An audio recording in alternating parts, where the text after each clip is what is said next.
came, just delivered by a courier. This is the one we've been waiting for I don't know how many weeks now. Oh, look at that. There it is, folks.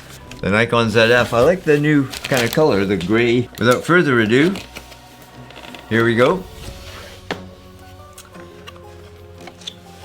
I'm amazed. Got here pretty quickly once it was shipped. Well, it took about a week. Okay, we got a cable. We got a little booklet en français. Manuel de utilisation. I'm just joking. Are you ready? I'm ready. Let's see what we've got here. There's not much else. Is there even a... Oh yeah, there's a battery. No charger. No charger. It's okay, I've got like 4 chargers. And there's a nice little strap. And incidentally, this is probably one camera that I'm going to put a strap on. I don't think any...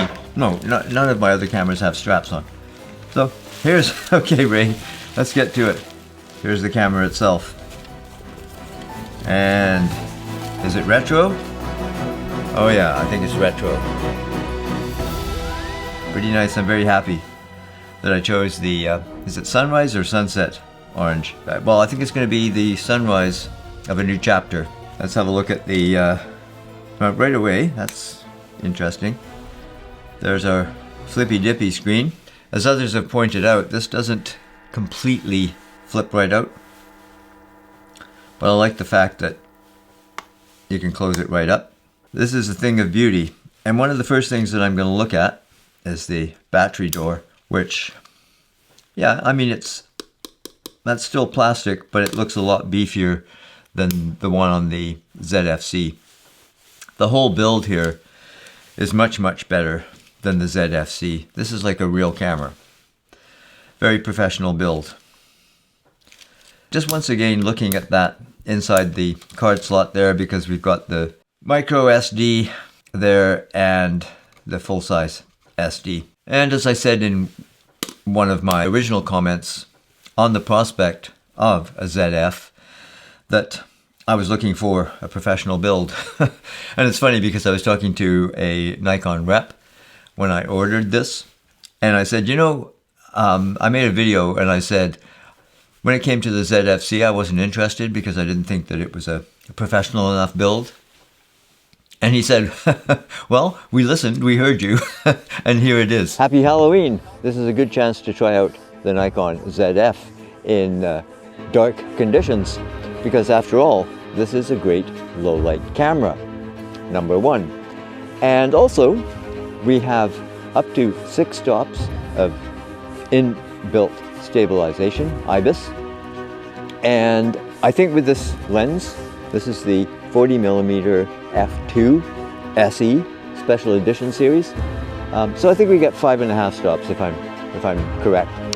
So let's go take some ghouly, ghosty photos. Now I can't remember exactly how close this lens focuses.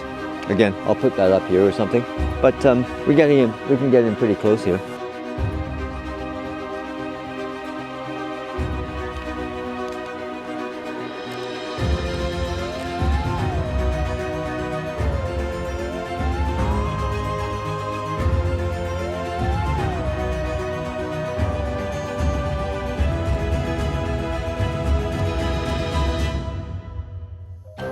We got a full moon too. It looks almost full. Well, maybe not quite.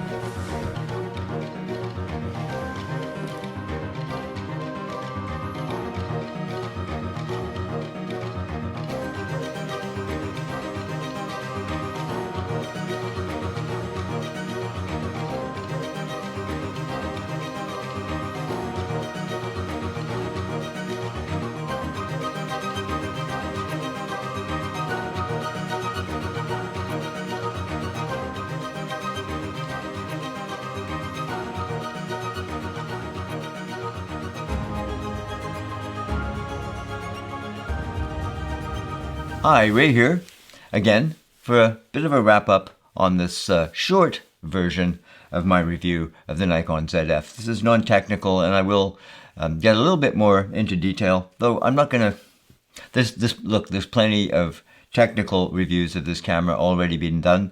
So that's not what I'm going to be about here in this one or my longer review.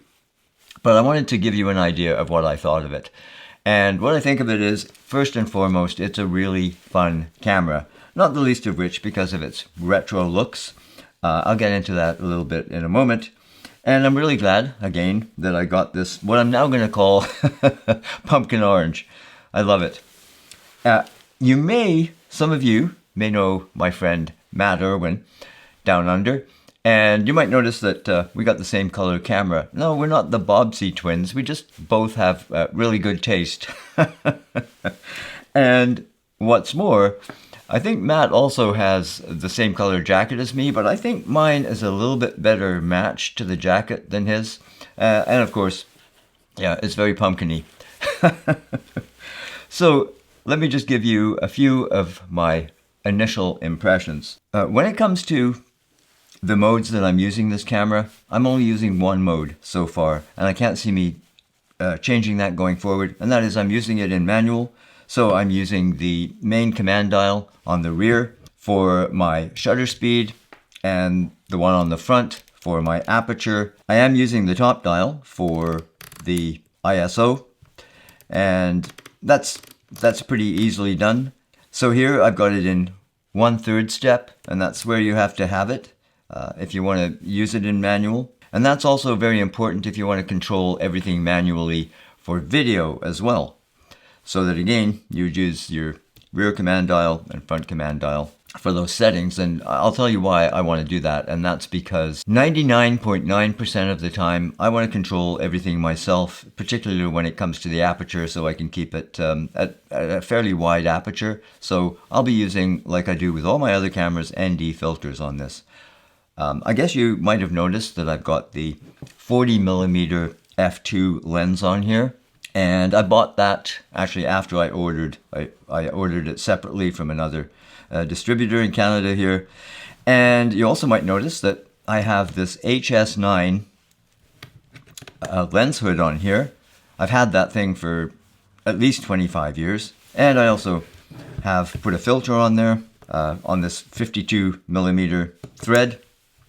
So that works really nicely. So I'm glad I had that. I've had it in a drawer for, well, I probably haven't used it in 10 years, except when I use it with my Nikon FM. And here, for comparison, is the Nikon FM. And yes, you can see, as Nikon has said, this is really what the ZF was based on, was the Nikon FM. We'll show them here with the overhead camera. And I mentioned in the beginning that that's what I was waiting for. I was waiting for a build quality, something approaching the old FM, which was my first Nikon camera back in about 1980. And yes, the build here is very, very good. It's I think they're very comparable. Now about the Flippy screen, I'm sort of meh about the Flippy screen. One thing that I should say before I forget is that I noticed that when you've got it reversed here, that you can't use any controls on here, which is a bit of a pain. Am I missing anything? Is there a setting in here that I haven't seen? If you know different than I do, please do leave a comment. But it's a bit of a pain, particularly when I'm shooting video with this on a tripod, as I was the other day. And when I went to, change some settings, can't do it there. And I had this right up against a wall. So it would have been really handy to have that in that under those circumstances. I guess I should have spoken early on about the ergonomics of this camera, because obviously they are built around, or maybe you might say constrained by, the retro look. Obviously, if we compare it to the ZF, we've got a little bit more of a, shall we say, grip on this camera. I don't, incidentally, see myself putting the small rig grip on here. Not the least of which because I think there's only black available. Hey Nikon, maybe you could make grips with Arca Swiss and with the colors that are available. Obviously, I would like to get an orange one.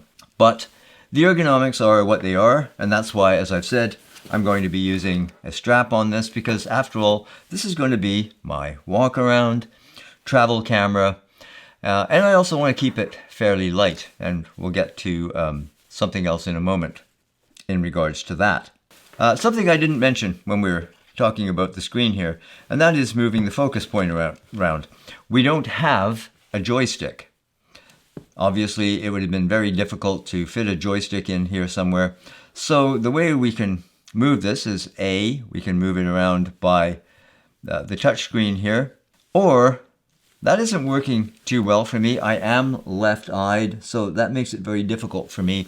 So I found that the multi-selector here is the way that I've been doing things. Again, because I'm left-eyed, it's not actually. The more I use the camera, the more I get used to it. So that's working.